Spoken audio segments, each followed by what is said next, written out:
Tiwari academy में हम आपका स्वागत करते हैं। आज हम अध्याय 11 क्षेत्र मिति इसकी प्रश्नावली 11.1 करेंगे।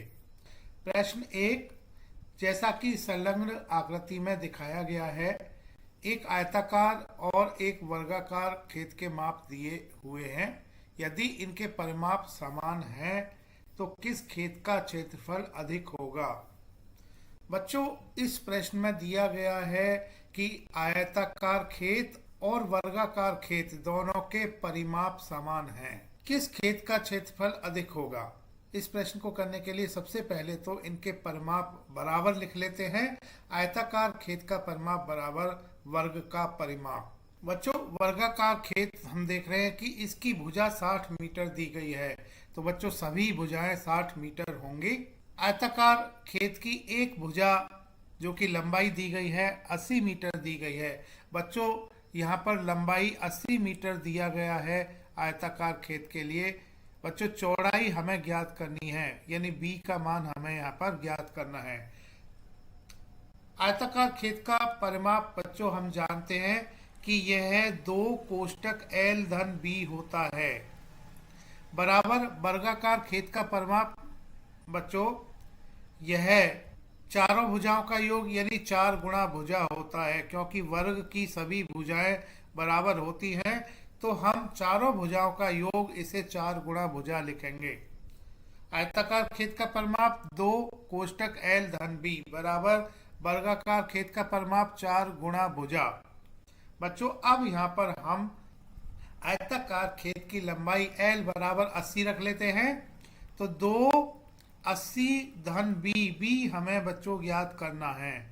4 गुणा भुजा यह वर्ग की भुजा 60 मीटर बच्चों यहाँ पर दिखाई गई है। इससे हमें एक समीकरण प्राप्त हो जाती है। इसको हमें सरल करना होगा। बच्चों, 2 यह गुणा में है, बाएं पक्ष में 2 80 धन B कोष्टक में है, तो 2 का पक्षांतरण कर लेते हैं। 80 धन B बराबर 4 गुणा 60 बटा 2 होगा। बच्चों, 2 को 2 से भाग करें 1 आता है, 2 को 4 से भाग करें तो 2 आता है। और बच्चों 60 गुणा 2 बराबर 120 होता है। तो 80 धन B बराबर 120 आ गया है। B बराबर 80 का पक्षांतरण करेंगे तो यह 120 ऋण 80 हो जाता है। और बच्चों 120 में से 80 घटाते हैं तो हमें 40 प्राप्त होता है। क्योंकि B आयताकार खेत की चौड़ाई है, तो B 40 मीटर लिखेंगे। तो B बराबर 40 मीटर आयताकार खेत की चौड़ाई हमें ज्ञात हो गई है। किस खेत का क्षेत्रफल अधिक होगा। हमें क्षेत्रफल ज्ञात करने होंगे यहाँ पर वर्गाकार खेत के और आयताकार खेत के, क्योंकि हमें यह बताना है किस खेत का क्षेत्रफल अधिक होगा। तो बच्चों, पहले वर्गाकार खेत का क्षेत्रफल निकाल लेते हैं। हम जानते हैं कि वर्गाकार खेत का क्षेत्रफल यानी वर्ग का क्षेत्रफल बराबर भुजा गुणा भुजा का वर्ग होता है। वर्ग की भुजा 60 मीटर दी गई है, 60 का वर्ग होगा। 60 का वर्ग बच्चों करने से यह 3600 आ जाता है। भुजा मीटर में है तो क्षेत्रफल वर्ग मीटर में होगा। वर्गाकार खेत का क्षेत्रफल 3600 वर्ग मीटर होगा। अब बच्चों हम आयताकार खेत का क्षेत्रफल निकाल लेते हैं। आयताकार खेत का क्षेत्रफल बराबर आयत का क्षेत्रफल मतलब लंबाई गुणा चौड़ाई होगा। लंबाई गुणा चौड़ाई L गुणा B। L बच्चों 80 मीटर दी गई है, B हमने ज्ञात किया है 40 मीटर। 80 मीटर को 40 मीटर से गुणा करते हैं तो यह 3200 वर्ग मीटर आता है। बच्चों, क्योंकि 3600 बड़ा होता है 3200 से, तो स्पष्ट है कि वर्गाकार खेत का क्षेत्रफल बड़ा होगा आयताकार खेत के क्षेत्रफल से। तो बच्चों यहाँ पर हम कहेंगे कि वर्गाकार खेत का क्षेत्रफल आयताकार खेत के क्षेत्रफल से बड़ा होगा। बच्चों, अब हम अगला प्रश्न 2 करेंगे। चलिए बच्चों, प्रश्न 2 करते हैं। इसमें दिया गया है श्रीमती कौशिक के पास चित्र में दिखाए गए मापों वाला एक वर्गाकार प्लॉट है। वह प्लॉट के बीच में एक घर बनाना चाहती है। घर के चारों ओर एक बगीचा विकसित किया गया है। ₹55 प्रति वर्ग मीटर की दर से इस बगीचे को विकसित करने का व्यय ज्ञात कीजिए। बच्चों, यहाँ पर हम देख रहे हैं कि श्रीमती कौशिक के पास एक वर्गाकार प्लॉट है। ये वर्गाकार प्लॉट को हम देख पा रहे हैं यहाँ पर इस चित्र में। इस प्लॉट के बीच में एक घर बनाना चाहती है। बच्चों यह घर बनाना चाहती है, तो यह घर जो बनाएगी वो इसकी लंबाई 20 मीटर रखेगी और चौड़ाई को 15 मीटर रखने वाली है। चौड़ाई 15 मीटर रखेगी, लंबाई 20 मीटर रखेगी। अब यहाँ पर हम देख रहे हैं कि वर्गाकार प्लॉट के बीच में उसने अगर घर बना दिया है तो चारों ओर कुछ जगह बचेगी। यहाँ पर वह एक बगीचा विकसित करती है। घर के चारों ओर एक बगीचा विकसित किया गया है। अब यहाँ पर कहते हैं कि 55 प्रति वर्ग मीटर रुपए 55 प्रति वर्ग मीटर की दर से इस बगीचे को विकसित करने का व्यय ज्ञात कीजिए। तो यहाँ पर दिया गया है 1 वर्ग मीटर इस बगीचे को विकसित करने में 55 रुपए लगते हैं। तो बगीचे का क्षेत्रफल बच्चों हमें यहाँ पर ज्ञात करना होगा, क्योंकि बगीचे का क्षेत्रफल ज्ञात कर पाएंगे उसके बाद हम कितना व्यय लगेगा इस बगीचे को विकसित करने में वह निकाल पाएंगे। क्योंकि 1 वर्ग मीटर बगीचे को विकसित करने में 55 रुपए लगते हैं, तो कुल जो क्षेत्रफल होगा उसको 55 रुपए से गुणा करेंगे तो हमें पूरे बगीचे को विकसित करने में कितना खर्चा आएगा यह ज्ञात हो जाएगा। तो बच्चों बगीचे का क्षेत्रफल ज्ञात करना होगा और बगीचा इस प्लॉट के चारों तरफ विकसित किया गया है। बगीचे का क्षेत्रफल ज्ञात करने के लिए हमें पूरे वर्गाकार प्लॉट का क्षेत्रफल ज्ञात करना होगा और घर का क्षेत्रफल ज्ञात करना होगा। वर्गाकार प्लॉट के क्षेत्रफल में से घर के क्षेत्रफल को निकालेंगे तो बच्चों हमें शेष क्षेत्रफल यानी बगीचे का क्षेत्रफल ज्ञात हो जाएगा। इस बगीचे के क्षेत्रफल को हम 55 रुपए से गुणा करेंगे तो इस बगीचे को विकसित करने में जितना भी खर्चा आएगा बच्चों यह निकल आएगा। तो चलिए इस प्रश्न को कैसे हम लिखेंगे इसको कर लेते हैं। तो बच्चों यहाँ पर हमें निकालना है बगीचे का क्षेत्रफल। तो हम लिखेंगे बगीचे का क्षेत्रफल बराबर वर्गाकार प्लॉट का क्षेत्रफल, इसको घटाएंगे हम घर के क्षेत्रफल में से। बच्चों वर्गाकार प्लॉट का क्षेत्रफल जो होगा, क्योंकि वर्ग का क्षेत्रफल भुजा गुणा भुजा होता है, क्योंकि वर्ग की भुजा 25 मीटर दी गई है। यह वर्ग की भुजा है, 25 मीटर वर्ग की भुजा है। तो वर्गाकार प्लॉट का क्षेत्रफल जो होगा भुजा गुणा भुजा यानी 25 गुणा 25 होगा। इसको घटाएंगे घर के क्षेत्रफल में से। घर का क्षेत्रफल यह लंबाई गुणा चौड़ाई होगा। बच्चों लंबाई 20 मीटर दी गई है और चौड़ाई 15 मीटर दी गई है। घर की लंबाई 20 मीटर, चौड़ाई 15 मीटर, तो घर का क्षेत्रफल लंबाई गुणा चौड़ाई 20 गुणा 15 हो जाएगा। तो बच्चों 25 गुणा 25 यह 625 होता है, ऋण 20 गुणा 15 बच्चों यह 300 होता है। 625 में से 300 घटाते हैं तो यह 325 आता है। बच्चों सभी भुजाएं मीटर में दी गई हैं तो क्षेत्रफल वर्ग मीटर में होगा। तो बगीचे का क्षेत्रफल 325 वर्ग मीटर होगा। हमने बगीचे का क्षेत्रफल ज्ञात कर लिया है। अब इस बगीचे को विकसित करने का व्यय ज्ञात कीजिए। बच्चों यहाँ पर दर दी गई है बगीचे को विकसित करने के लिए 55 प्रति वर्ग मीटर। 55 रुपए प्रति वर्ग मीटर की दर से बगीचा विकसित किया जाता है। तो दर लिखेंगे 55 रुपए प्रति वर्ग मीटर। तो बगीचे को विकसित करने का व्यय बराबर बगीचे के क्षेत्रफल को गुणा करेंगे दर से। बगीचे का क्षेत्रफल हमने ज्ञात किया है 325, दर 55 रुपए प्रति वर्ग मीटर है। तो बच्चों 325 को 55 से अगर हम गुणा करते हैं तो हमें 17,875 मिलता है। तो बच्चों बगीचे को विकसित करने का जो व्यय होगा यह 17,875 रुपए होगा। बच्चों यह इस प्रश्न का उत्तर होगा। प्रश्न 3 करते हैं बच्चों। इसमें दिया गया है जैसा कि आरेख में दर्शाया गया है, एक बगीचे का आधार मध्य में आयताकार है। बच्चों यहाँ पर मध्य में आयताकार हम बगीचा देख रहे हैं और किनारों पर अर्धवृत्त के रूप में है। इस बगीचे का परिमाप और क्षेत्रफल ज्ञात कीजिए। बच्चों किनारों पर यह जो बगीचा है अर्धवृत्त के रूप में है। बच्चों यहाँ पर हमें इस पूरे बगीचे का परिमाप और इसका क्षेत्रफल ज्ञात करना है। बगीचा बीच में से आयताकार है। इस आयत की लंबाई और चौड़ाई को हमें ज्ञात करना होगा। स्पष्ट तौर पर यह जो चौड़ाई है बच्चों, यह चौड़ाई 7 मीटर दी गई है, क्योंकि इस चौड़ाई को हम, जैसा कि आप देख रहे हैं, यह 7 मीटर हम लेंगे, क्योंकि अर्धवृत्त का व्यास 7 मीटर दिया गया है, और यह जो अर्धवृत्त का व्यास है यह आयत की चौड़ाई भी है। बच्चों हमें लंबाई को ज्ञात करना होगा, और बच्चों जैसा कि हम यहाँ पर दर्शा रहे हैं, लंबाई इस आयत की एल से हम दर्शा रहे हैं, इस एल को हमें ज्ञात करना होगा। और बच्चों यहाँ पर इस आयत की लंबाई को ज्ञात करने के लिए, क्योंकि इस पूरे बगीचे की लंबाई 20 मीटर दिखाया गया है, इस पूरे बगीचे की लंबाई को 20 मीटर दिखाया गया है, तो इस 20 मीटर में से बच्चों हमें यहाँ जो अर्धवृत्त के यह त्रिज्याएं हैं इनको हमें घटाना होगा। दोनों साइड से अर्धवृत्त की त्रिज्या r को हमें घटाना होगा इस पूरी लंबाई में से। बगीचे की जो पूरी लंबाई है 20 मीटर है, तो बच्चों यह 20 ऋण r धन r होगी। यह आयत की लंबाई होगी L बराबर 20 ऋण r धन r, मतलब 20 ऋण 2r होगी।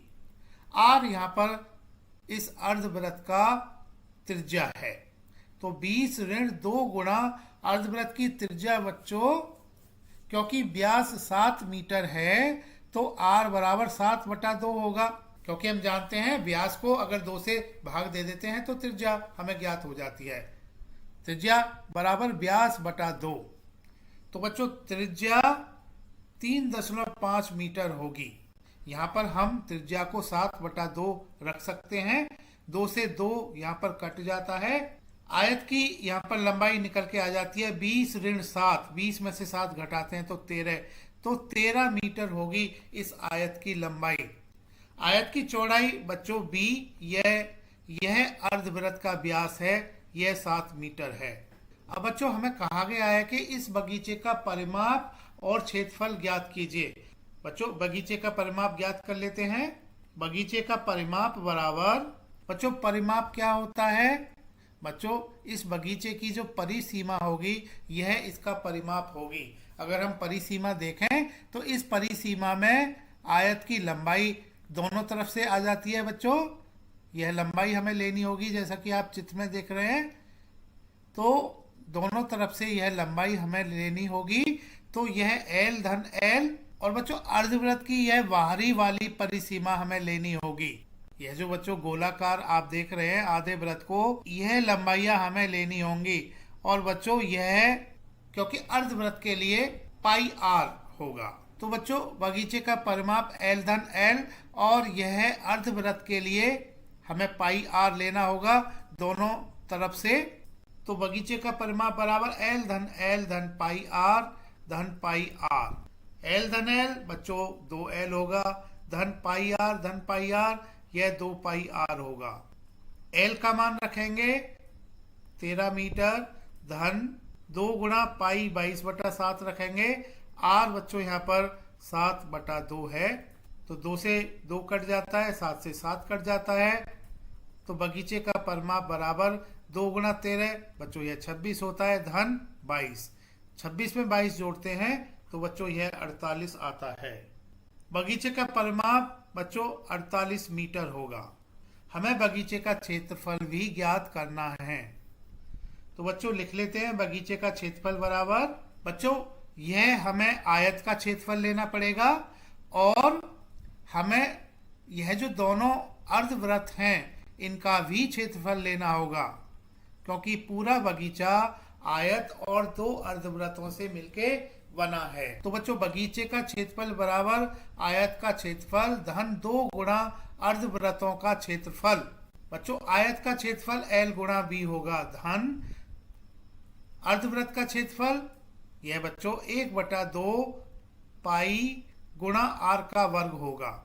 बच्चों L यहाँ पर 13 रख लेते हैं, B 7 रख लेते हैं, धन 2 गुणा 1/2 पाई 22/7 रख लेते हैं, r का वर्ग।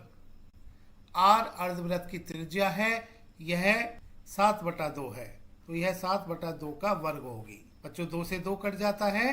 13 गुणा 7 बराबर 91 होता है। धन 22/7 गुणा 7/2 गुणा 7/2। 7 से 7 कट जाता है। 2 को 22 से भाग देते हैं तो यह 11 आता है। तो बच्चों बगीचे का क्षेत्रफल 91 धन 11 गुणा 7 यह 77 होता है बटा 2। 77/2 यह 38.5 होता है। और बच्चों 91 में 38.5 अगर हम जोड़ते हैं तो यह 129.5 आता है। तो इस तरह से बगीचे का क्षेत्रफल बच्चों 129.5 वर्ग मीटर होगा।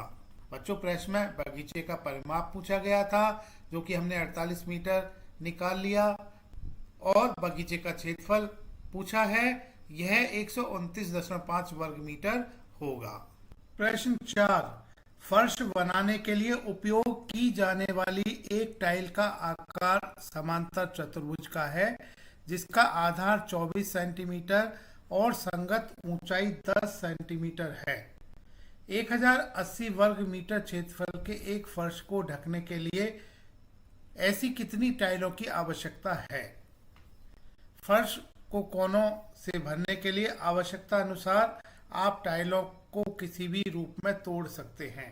हमें कोई फर्श पर टाइल हमें लगानी है, और फर्श हम जानते हैं कि पूरा फर्श आयताकार या किसी और रूप का हो सकता है, और इस फर्श का क्षेत्रफल हमें दे दिया गया है। यह फर्श का जो क्षेत्रफल है यह 1080 वर्ग मीटर है।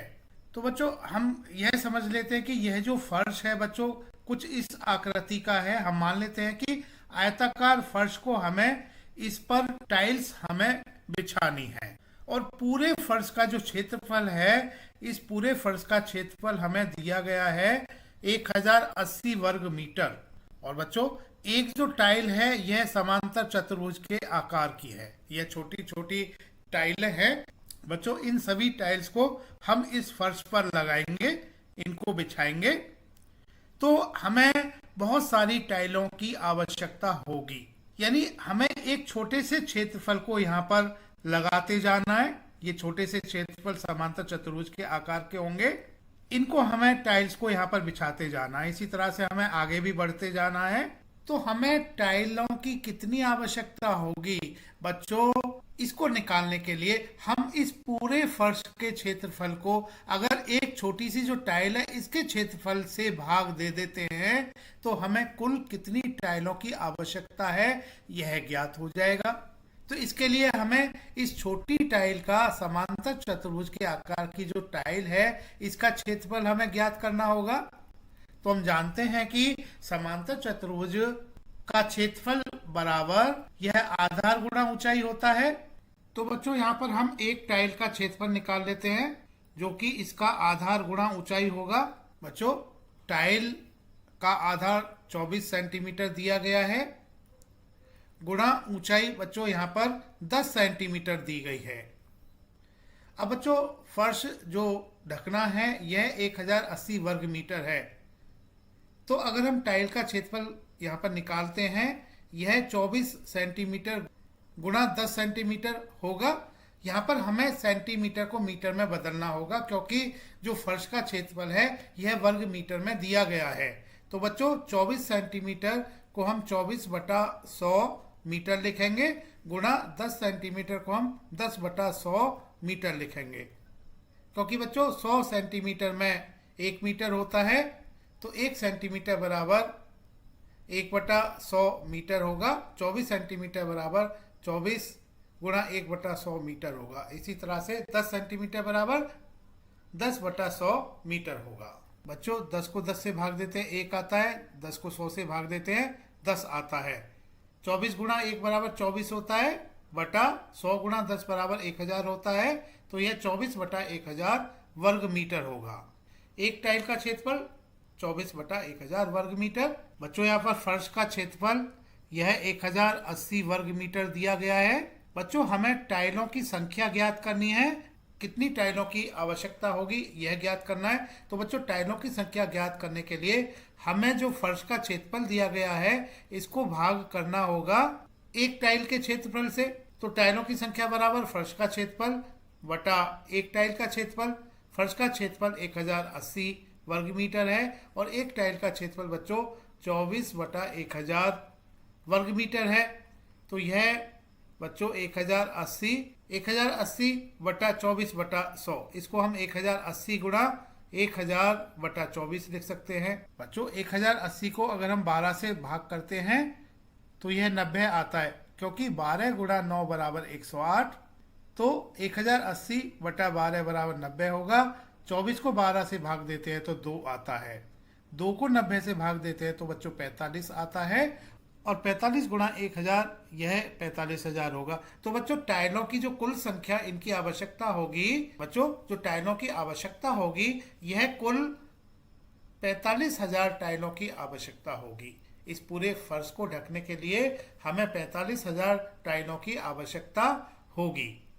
बच्चों यह उत्तर होगा इस प्रश्न का। बच्चों क्योंकि टाइलें समांतर चतुर्भुज के आकार की हैं, क्योंकि जो फर्श है यह आयताकार है, तो बच्चों अगर हम पहली टाइल यहाँ पर लगाते हैं समांतर चतुर्भुज की तो कुछ यहाँ पर यह कोनों पर यह फर्श बच जाता है। इसी तरह से हम यह जो कोने हैं यहाँ पर यह कहा गया है कि फर्श के कोनों को भरने के लिए आवश्यकता अनुसार आप टाइलों को किसी भी रूप में तोड़ सकते हैं। तो बच्चों यहाँ पर स्पष्ट है कि हमें कुल टाइलों की संख्या यानी कितनी टाइलों की आवश्यकता है इसको निकालने के लिए पूरे फर्श के क्षेत्रफल को एक टाइल के क्षेत्रफल से भाग देना होगा, क्योंकि फर्श के कोनों को भरने के लिए आवश्यकता अनुसार आप टाइलों को किसी भी रूप में तोड़ सकते हैं। तो हम यहाँ पर कह सकते हैं कि टाइलों की संख्या फर्श का क्षेत्रफल बटा एक टाइल का क्षेत्रफल, जो यह टाइलों की संख्या हमारे इस प्रश्न के लिए 45,000 होगी। तो बच्चों इस प्रश्न का उत्तर 45,000 होगा।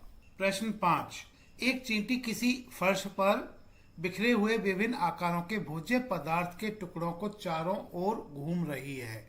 भोज्य पदार्थ के लिए किस टुकड़े के लिए चींटी को लंबा चक्कर लगाना पड़ेगा? स्मरण रखिए वृत्त की परिधि पर सूत्र C बराबर 2 पाई r, जहां r वृत्त की त्रिज्या है, की सहायता से प्राप्त की जा सकती है। बच्चों यहाँ पर कोई चींटी है।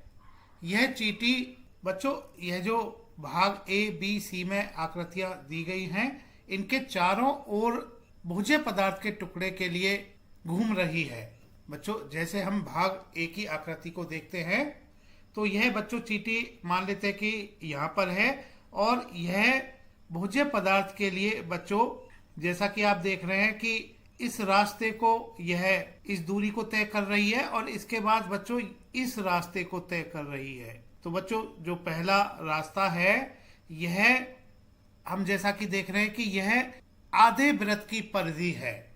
बच्चों पूरे वृत्त की परिधि का यह आधा है, तो बच्चों यह अर्ध वृत्त की परिधि है और बच्चों इस परिधि को तय करने के बाद यह इसका व्यास भी तय कर रही है। तो इस रास्ते को वह ले रही है, इस रास्ते को तय कर रही है। तो बच्चों हमें यह निकालना है कि यह कितना दूरी तय करेगी चलने में भोज्य पदार्थ को लेने के लिए। बच्चों पहले हम इसको निकाल लेते हैं। बच्चों स्पष्ट है कि तीनों भाग के लिए, तीनों आकृतियों के लिए हमें इन आकृतियों का परिमाप निकालना होगा। तो बच्चों भाग ए के लिए परिमाप, क्योंकि जो चींटी है यह भोज्य पदार्थ के टुकड़े के लिए चारों ओर घूम रही है, तो बच्चों भाग ए के लिए हमें परिमाप ज्ञात करना होगा। यह परिमाप बच्चों परिधि धन व्यास होगा। बच्चों यह परिधि हमें निकालनी होगी जो कि आधे वृत्त का यानी पूरे वृत्त का आधा भाग है। बच्चों यह परिधि पूरे वृत्त की परिधि की आधी होगी। पूरे वृत्त की परिधि यहाँ पर C 2 पाई r दी गई है।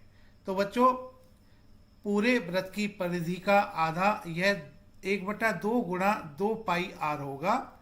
तो बच्चों यह 2 से 2 कट जाता है तो पाई r होगा। तो बच्चों परिधि यहाँ पर पाई r लिखेंगे, धन व्यास व्यास यहाँ पर बच्चों 2.8 सेंटीमीटर दिया गया है। पाई का मान 22/7 रखेंगे। आर बच्चों यहाँ पर क्योंकि व्यास 2.8 सेंटीमीटर दिया गया है तो हम जानते हैं कि जो त्रिज्या है यह व्यास का आधा होती है, तो यह 2.8 का आधा होगी, यह 1.4 सेंटीमीटर होगी। तो r बराबर 1.4 सेंटीमीटर रखेंगे, तो 22/7 गुणा 1.4 धन 2.8। बच्चों इसको आगे हम सरल कर लेते हैं। 1.4 को 7 से भाग देते हैं तो यह 0.2 आता है, और 22 गुणा 0.2 बच्चों यह 4.4 होगा धन 2.8। तो इस तरह से परिधि बराबर 4.4 को 2.8 से जोड़ते हैं तो बच्चों यह 7.2 आता है। तो इस तरह से चींटी द्वारा तय की गई दूरी भाग ए के लिए 7.2 सेंटीमीटर होगी। बच्चों अब हम भाग बी में चींटी द्वारा चली गई दूरी को निकाल लेते हैं। तो भाग 2 के लिए इस आकृति का परिमाप हमें निकालना होगा। तो बच्चों जो चींटी चलेगी, जैसा कि आप चित्र में देख रहे हैं कि यह रास्ता चलेगी, और यह जो रास्ता है यह फिर से बच्चों परिधि है, वृत्त की आधी परिधि है ये, और बच्चों यह 2πr/2 होगी। 2πr/2 मतलब πr होगी। यहाँ पर बच्चों r बराबर, क्योंकि व्यास यहाँ पर 2.8 ही दिया गया है तो यह 2.8/2 यानी कि यह 1.4 सेंटीमीटर होगा। अब बच्चों यह परिधि चलेगी चींटी, और इसके बाद यह 3 रास्ते और चलेगी। यह जो 3 रास्ते हैं किसी आयत के, किसी अधूरे आयत के 3 भुजाएं हैं। बच्चों एक भुजा यह है आयत की, दूसरी भुजा यह है, और तीसरी भुजा यह होगी। बच्चों यह परिधि चलेगी, फिर आयत की, अधूरे आयत की 3 भुजाओं को चलेगी। तो यहाँ पर जो चींटी दूरी तय करेगी यह इसका परिमाप होगा, और यह इसका परिमाप बच्चों यह परिधि धन आयत की बच्चों यह भुजा जो कि 1.5 सेंटीमीटर है, प्लस इसकी आयत की, अधूरे आयत की लंबाई लेनी होगी। यह अधूरे आयत की लंबाई इस अर्धवृत्त की व्यास है। बच्चों यह 2.8 सेंटीमीटर है, तो इसको यहाँ पर 2.8 लेना होगा धन, और बच्चों यह 1.5 सेंटीमीटर यह दूरी और तय करेगी, तो 1.5 सेंटीमीटर और हम यहाँ पर जोड़ेंगे। तो बच्चों कुल तय की गई दूरी चींटी द्वारा भाग बी के लिए परिधि धन 1.5 धन 2.8 धन 1.5 यह होगी। परिधि बच्चों यह पाई आर लेना होगा धन 1.5 और 1.5 यह 3.0 होता है धन 2.8। बच्चों पाई को 22/7 रखेंगे। आर यहाँ पर 1.4 सेंटीमीटर है धन 3.0 धन 2.8 यह 5.8 होता है। 1.4 को 7 से भाग देते हैं 0.2 आता है। 22 गुणा 0.2 बराबर 4.4 धन 5.8। 4.4 को 5.8 से बच्चों जोड़ते हैं तो यह 10.2 होता है। तो भाग बी में जो चींटी रास्ता तय करेगी, दूरी तय करेगी, यह 10.2 सेंटीमीटर होगी। अब बच्चों हम भाग सी में देख लेते हैं चींटी कितनी दूरी तय करेगी। बच्चों पहले तो यह पूरे वृत्त का जो परिधि है उसकी आधी परिधि के बराबर इस दूरी को तय करेगी। इसके बाद बच्चों जो अधूरा त्रिभुज है इसकी दोनों भुजाओं को तय करेगी। यह दोनों भुजाएं 2 सेंटीमीटर यहाँ पर दी गई हैं। तो बच्चों परिधि को तय करेगी, इसके बाद 2 सेंटीमीटर और 2 सेंटीमीटर और तय करेगी। तो कुल मिला के जो परिमाप होगा यानी चींटी दूरी तय करेगी इस परिमाप के बराबर, यह हमें परिधि, आधे वृत्त की परिधि और हमें त्रिभुज, अधूरे त्रिभुज की दोनों भुजाएं 2 सेंटीमीटर इन दोनों को लेना होगा। बच्चों परिधि यहाँ पर पाई आर ही होगी धन 2 धन 2 4 होता है। बच्चों पाई यहाँ पर 22/7 रखेंगे। आर हमें निकालना होगा, ज्ञात करना होगा आर, क्योंकि बच्चों यहाँ पर व्यास 2.8 सेंटीमीटर है, तो यह 2.8 का आधा होगा, 1.4 सेंटीमीटर होगा। आर को बच्चों 1.4 सेंटीमीटर रख लेते हैं, धन 4, 1.4 को 7 से भाग देते हैं तो 0.2 आता है, 22 में 0.2 गुणा करते हैं तो यह 4.4 होता है, धन 4। तो परिमाप इस तरह से 4.4 धन 4 यह 8.4 होता है। तो चींटी द्वारा तय की गई दूरी यह 8.4 सेंटीमीटर होगी। तो बच्चों भाग ए में चींटी जो रास्ता दूरी तय करती है यह 7.2 सेंटीमीटर तय करती है। भाग बी इसमें चींटी 10.2 सेंटीमीटर रास्ता तय करती है, इतनी दूरी तय करती है। भाग सी में चींटी 8.4 सेंटीमीटर दूरी तय करती है। तो प्रश्न में पूछा गया है भोज्य पदार्थ के किस टुकड़े के लिए चींटी को लंबा चक्कर लगाना पड़ेगा। तो यहाँ पर हम देख रहे हैं कि जो सबसे लंबी दूरी है, अगर हम इन तीनों दूरियों की तुलना करें 7.2, 10.2 और 8.4 को, तो 10.2 यह संख्या सबसे बड़ी है। तो बच्चों स्पष्ट रूप से हम यहाँ पर कह सकते हैं कि चींटी को सबसे लंबा चक्कर लगाना पड़ेगा भाग बी में। तो आकृति बी में भोज्य पदार्थ के टुकड़ों के लिए चींटी को सबसे लंबा चक्कर लगाना पड़ेगा। बच्चों तिवारी एकेडमी की इस वीडियो को देखने के लिए धन्यवाद।